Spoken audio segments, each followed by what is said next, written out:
Thank you, Mr. Kensinger.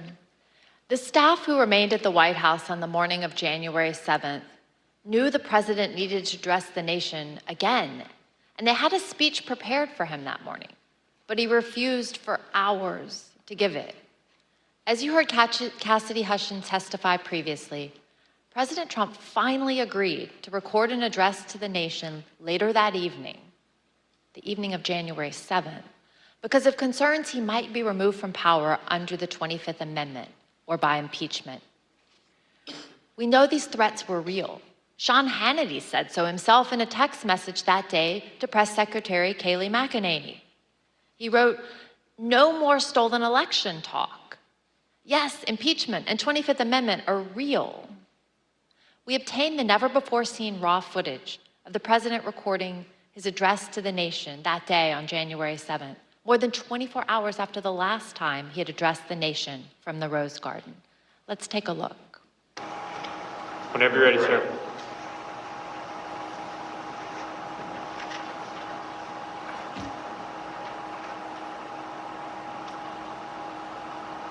I would like to begin by addressing the heinous attack yesterday, and to those who broke the law, you will pay. You do not represent our movement, you do not represent our country, and if you broke the law, you can't say that. I already said you will pay. The demonstrators who infiltrated the Capitol have defied the seat of justice. It's defiled, right? See, I can't see it very well. Okay, I'll do this. I'm going to do this. Let's go. But this election is now over. Congress has certified the results. I don't want to say the election's over. I just want to say Congress has certified the results without saying the election's over, okay? But Congress is certified. Now Congress is Yeah, right. Now Congress I didn't say over, so let me see. Go to the paragraph before.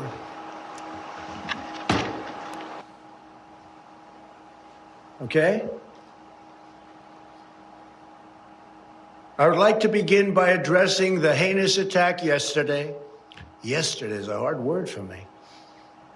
Just take it out. The heinous attack. Good. Take the word yesterday, because it doesn't work with the heinous attack on our country. Say on our country. Want to say that? No, keep it. My only goal was to ensure the integrity of the vote. My only goal was to ensure the integrity of the vote. On January 7th, one day after he incited an insurrection based on a lie, President Trump still could not say that the election was over. Mr. Pottinger, you've taken the oath multiple times in the Marines and as an official in the executive branch. Can you please share with us your view about the oath of office and how that translates into accepting election results and a transfer of power? Sure. You know, this isn't the first time that we've had a close election in this country. And President Trump certainly had every right to challenge in court the results of these various elections. But once you've had due process under the law, you have to conform with the law, no matter how bitter the result. Once you've presented your evidence in court, judges have heard that evidence, judges have ruled. If you continue to contest an election, you're not just contesting an election anymore. You're actually challenging the Constitution itself. You are challenging the societal norms that allow us to remain unified. I think that one example, for example, you've got Vice President Richard Nixon back in 1960 had lost a hard-fought election against Senator John F. Kennedy. There were irregularities in that vote, according to a lot of the histories, and a lot of Vice President Nixon's supporters asked him to fight, contest it, don't concede. But in one of his finest moments, Vice President Nixon said no. He said it would tear the country to pieces.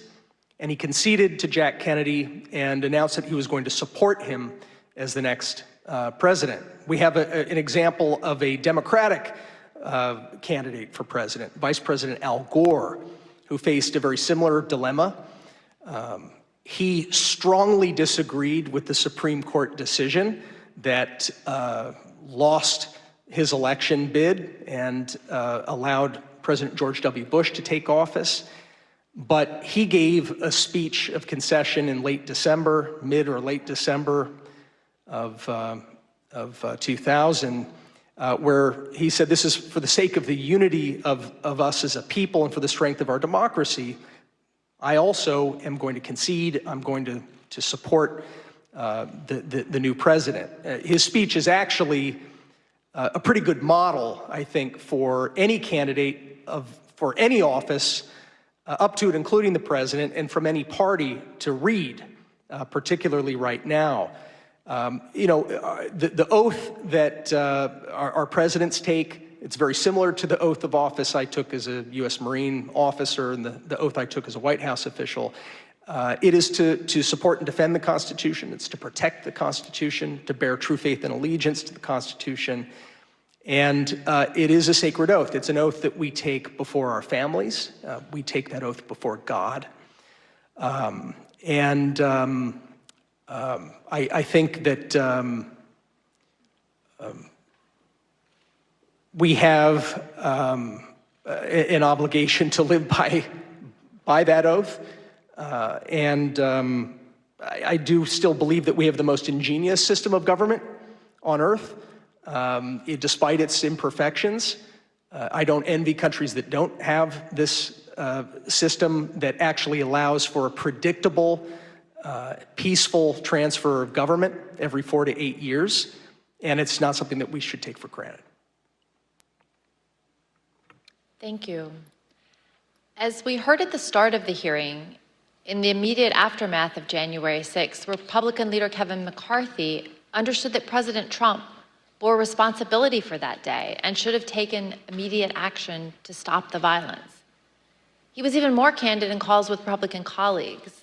As you'll hear in a moment, recordings of some of these calls that were later published by the New York Times, the context for these calls was that a resolution had been introduced in the House calling for Vice President Pence and the cabinet to remove President Trump from power under the 25th Amendment. Let's listen.